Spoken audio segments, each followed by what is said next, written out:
நம்முடைய நாட்டினுடைய பிரதமர் சரியான பதிலடி கொடுத்திருக்கிறார்.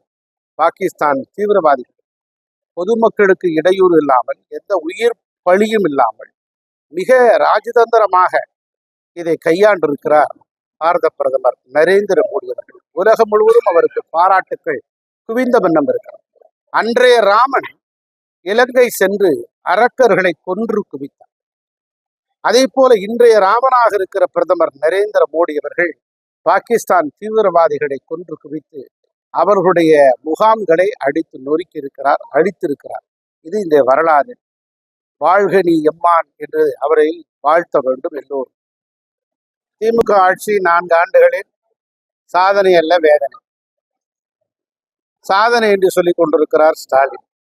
தமிழக மக்களும் வேதனை என்று சொல்லிக் கொண்டிருக்கிறார்.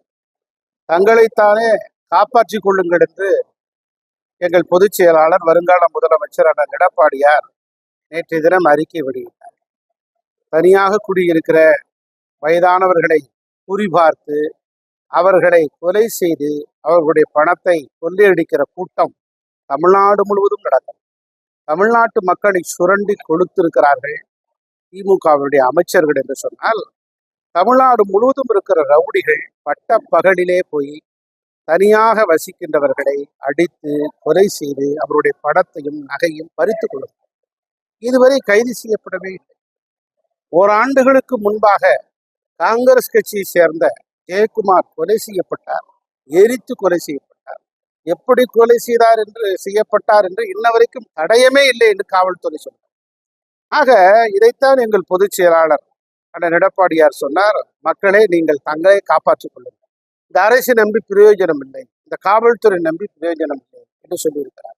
ஆக இப்படிப்பட்ட நிலையில் இருக்கக்கூடிய இந்த ஆட்சி 4 ஆண்டுகள் சாதனை அல்ல, வேதனை வேதனை வேதனை தான்.